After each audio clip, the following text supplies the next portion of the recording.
So I want to talk real quick about some of the homework problems from this section on integration by parts. First, let's recall the formula. The integral of u dv equals uv minus the integral of v du. U and v are both functions of some other variable, x or t or something else. And du and dv are both just the first derivatives of those functions of that variable. So you want to choose a u that you can eventually differentiate away, generally, and you want to choose a dv, because that's the left-hand side, that's the rest of everything we have to work with, such that that dv can be integrated easily. In general, that's what you have to do. Sometimes, like in the last one in this slideshow, there's some weird little fiddly bits that you got to do, but in general, that's sort of what we're doing here. So let's look at this. The first thing is the integral of natural log of x in the upper left-hand corner is where it is. So the integral of the natural log of x, you might just think as 1 over x and you're done, but you're thinking of the derivative, not the integral. So in general, we like to write that as the integral of log of x as 1 times log x and then use IBP. So keep in mind that if u is natural log of x and dv is dx, that's how we set that up, then we know that our derivative of natural log of x is 1 over x, that's true, and our integral of dx is x. Then by the formula, it will be u, which was natural log of x, so that's right there, times v, which is x, which will be right there, it's just written the other way around, minus, that's straight out of the formula, the integral of v du. V, still x, du. Remember, du is 1 over x dx, so there's the 1 over x dx. It's literally just that formula, and if you haven't already written it down so that you can look at it repeatedly as you're following along, I highly recommend it. So all that is, well, this x here and this x here cancel, so this is the integral of dx, or the integral of 1 dx, and that is just x. We've already done that when we came from dv equals dx to v equals x. We've already done the integral of dx is x. That's how that works. And so we're done with it, and we put a plus c on it, and that's it for that one. The next one is the integral of arctangent of x dx, or inverse tangent if you prefer. So all there is to that is we're going to use IBP. We'll let our u be inverse tangent and dv be dx, exactly like we did with natural log. Now, maybe you didn't remember that the differentiated form of arctangent, which is what this thing is, that the differentiated form of it is 1 over 1 plus x squared, but it is, and that's one that you should probably keep in mind. But it's the exact same strategy. So we're just going to go through this, and that's our du, that's our v, we've got our u, we've got our dv, so the integral of this must be u times v. So our u times v, well, there's our v, and our u was exactly that, so there's our uv, minus, that's from the formula, the integral of v, which was the x here, still, du. Well, if you multiply the x times this stuff, that x just sits up on top, because x times 1 is 1, and then it's all of this stuff on the bottom, and the dx, that dx is this dx right here. And so now we have the integral of x over 1 plus x squared dx.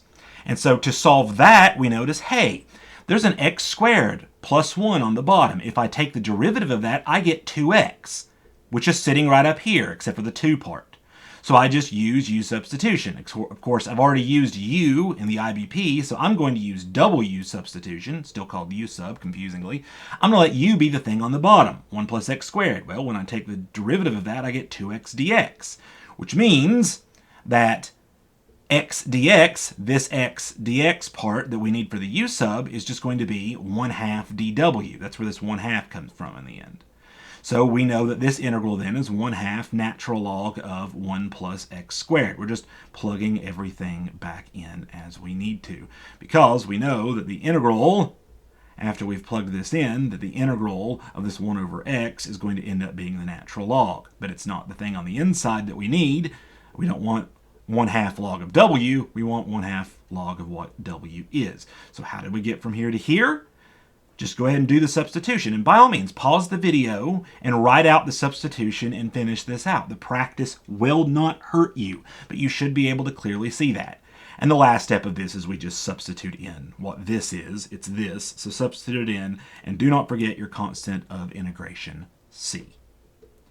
For number 11, we have the integral of x times the sine of 2x dx.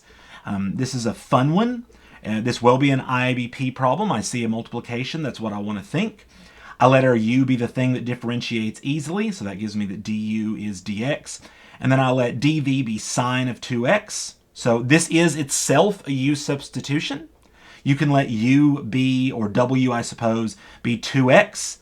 Go ahead and pause the video and do that to get from dv to v. When you do this integral, if that isn't immediately apparent to you, go ahead and pause and do the u substitution that's right there.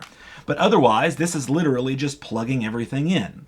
So the integral of u dv equals, so we should be able to find a u. Well, our u is the x here. There's the x, there's our u. And then v is the negative, right? The 1 over 2, there's the 1 over 2, it's just multiplied by the x, cosine 2x. That's the v, okay? And then it'll be plus 1/2, because there's a minus here, right?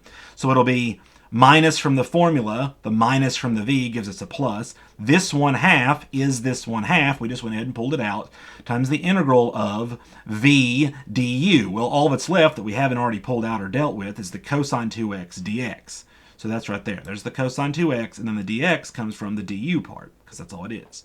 So now the only thing left to find is what is the integral of cosine 2x? Well, that is a baby u substitution, just like the one that we did up here.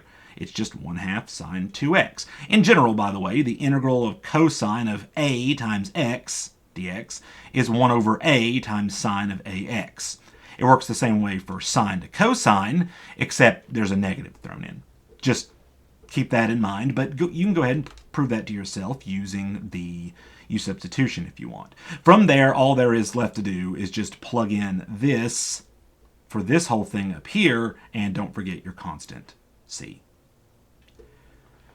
Number 13 here is the integral of x times e to the negative x. This is exactly like one that we did in class, except there's a negative up here. Oh no. Well, when we do our u, we let that be x. It differentiates away. Our dv, their integral, is going to be another little u substitution, except your u, or w in this case, is going to be negative x. Well, when you go do that baby u substitution, you'll just realize there's just a negative that gets pulled out here, basically, when you have to multiply through as part of that u substitution. Otherwise, guys, this one is straightforward, and this last step is just factoring some stuff out if you really want to. Honestly, I would take this as an answer just perfectly fine. This is exactly like one that I'm pretty much always do in class, so I'm just going to leave that one to you to pause and justify if you want to see how that's done. 15 here, the integral of x squared cosine x dx. This is a little bit more complicated than the last one, but the same strategy applies. We let our u be the thing that we can differentiate away. Then our du is going to be 2x dx. Our dv is going to be the thing we can take the integral of easily. The integral of cosine is sine. So all we're doing is plugging in. So the integral is going to be u times v. Well, look here. There's u. That's what u is. There's v. There's v. Minus, that's from the formula. Look down at your sheet of paper and convince yourself the integral comes from the formula as well. And then it's going to be v, which is still sine x, times du, which is the 2, the x, and the dx. The 2, the x, oh, this is hard, and the dx. Now from that, we just do IBP again. And when you apply integration by parts again, you'll get negative x cosine x plus sine x.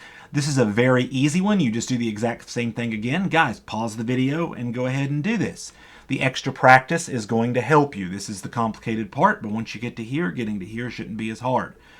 Once we get all of this stuff, we're just going to replace all of this where this was, and we're going to get all of this stuff down here in our answer. And just don't forget to add in our plus c. So we're just substituting everything here for everything here. That'll flip some signs around. That's why it's positive, negative as it is down here. Just keep in mind This negative sign will get distributed over both of these, and you'll be good to go. You may be able to stick some stuff together, and that should make sense. And if it doesn't make sense, like where the 2 comes from, for example, on both of these, that's just this 2 getting distributed out to both of these. So you may want to factor this 2 out before you do it, and you'll see what happens there. That's it on that one. The next one is the natural log of 2x plus 1 dx. This one is just a little u substitution to get us to something nice. So we just notice that this is just the integral of log of something d something. So if we just use a u substitution, we can turn this into 1/2 integral of log of w dw, and you already know how to do the log of w. That was number 7. So we've got log of w dw is this, but what was the w? Well, that everywhere you see a w, you replace it with 2x plus 1, which is why 2x plus 1 shows up 3 times. It shows up there, it shows up there, and it shows up there, because there were 3 w's here, and all of them were just 2x plus 1 the whole time, right? So it turns out that w was just 2x plus 1 in a trench coat. But you just plug that in multiple times and you're good to go on that. That 1/2 stayed factor out. You could multiply it all the way through. You could multiply this whole thing out and expand it as much as you want to and get a whole bunch of terms. Whatever you guys want to do. Honestly, not gonna change my mind on this, that you know what you're doing. I would honestly just be looking for this step and then see a bunch of 2x plus 1s in an answer, and that would be it. If you did a bunch more steps below this, I wouldn't even look at it. Unless some sort of horrendous algebra happened that I needed to correct, I wouldn't even bother with it. So that is number 17. Number 19, the integral of e to the x sine x dx. This is called a cyclic IBP problem. IBP being integration by parts, because the first thing we're going to notice is we're just going to turn this integral into I. Now, you don't start the problem with this. This is just going to be something that we're going to notice. But anytime you see I here, it just is the problem. And it's just going to be easier to manipulate that. That's just so you don't have to repeat and write the integral of e to the x sine x dx over and over. So the IBP with u equals sine x and dv equals e to the x dx, that's very normal. So then this integral, which is I, which remember is just the problem, is going to be e to the x sine x, right? That is your u times v. And then minus the integral of v du is going to turn into this. We do it again, and with a little bit more obfuscation here, we get our j's, we get our i's, and if you all want to go through this and rewrite this entire problem as I have it, except everywhere you see an I, you write this integral, and everywhere you see a j, you write this integral, go ahead and do that. The point is you notice that you get the second step of this, that is the integral of e to the x cosine x, turns into e to the x cosine x plus the original integral. Well, the only thing that we're going to do then is just notice that 2 of these gives this. So we're basically just moving over this over here and adding these things together. There's a little bit of obfuscation in here. I'll let you decode that yourself, but this should be enough to get you where you need to go. There's also plenty of videos online showing cyclic IBP problems, and they always look like this. They always look like, or almost always look like, some exponential, e to the something, or 2 to the something, or whatever, times a trigonometric function, sine or cosine usually. And there's plenty of examples online that'll go through these. This is to fit this in one slide, but this is coming like this. I did this like this on purpose so that you could take this, write it down, decode it a little bit, and play around with it. Just keep in mind that this right here and this right here up here are what you're working with, okay? Or what you're working with, this thing up here. So instead of writing this I, write all of this. Instead of writing this J, write all of this. Instead of writing this I, still write all this up here in the top left. And this should make plenty of sense to you. And you should be able to see that you're just basically treating this big thing here, this whole integral, like it's one big variable, or like it's one big constant, basically. And you're just, well, adding it to both sides to get 2i. That's all that you're really doing. And then you end up back here. So if that doesn't make any sense, feel free to ask me in class sometime. 21 is the integral of x e to the negative x squared dx. This one is a u substitution problem. Because the derivative of negative x squared is x up to a constant, it's actually negative 2x squared, but that's close enough. The negative 2 doesn't really make a difference. This is just a u sub. You do not have to use integration by parts for this one. If you try to use integration by parts for this one, you're going to have a very bad time, because taking the derivative of e to the negative x squared gives you some horrendous looking stuff, but that's the only one that you can do, because trying to integrate just e to the negative x squared dx by itself is nigh on impossible without a computer. So 21 is just a u substitution problem. You should notice in the directions that it did say that not all of them require integration by parts, which is why reading the directions is always important. Remember, on a test, I'm not going to tell you to use integration by parts or u sub. I'm just going to say integrate. And so it's completely up to you to figure out the simplest way to do it. So in general, go through. Is it an antiderivative? Is it a u substitution? Can we integration by parts? And then the other two trig things, and then partial fraction decomposition is usually what we're learning to look for. So that's it. Now 23 is a bear. And there is a little fiddly gibbet here in the beginning that you really have to recognize, and it's using your exponential powers relationships to natural logarithms, your properties of logs, your properties of exponents, a bunch of pre-calculus gets us to this step here. And from here, I think the rest of the problem is actually pretty straightforward, but seeing this is hard. So this is a great example of one that I would give that's worth a ton of points on your test. So generally, my tests are put together such that there's 150 points available, and you choose 100 points worth of problems to do. This would be a great example of a 25-point problem that I'd love to put on the end. That's not a wink, wink, nudge, nudge. I don't think that I'm doing that this time, but I might. You never know. But this is a great example of it's tricky, it's difficult. You just have to think about it for just a second. I see the integral of sine dx. And I say, boy, wouldn't it be nice if this was just sine of t, for example? Wouldn't that be great? So I do that. I just say let everything on the inside here be our t. So then you could see that this would be sine of t dx. Well, then we need to figure out what dx is. Because we have sine of t, but we didn't do anything with the dx, we need to know what dx is. So we actually do all of this math to figure out what dx is. So if we have t equals log 2x, and we want to get to dx, well, we better take the derivative. If we're not going to see a dx show up unless we take the derivative. So let's take the derivative of both sides. If you take the derivative of t, you get dt. And then you take the derivative of natural log of 2x, you get 1 over 2x.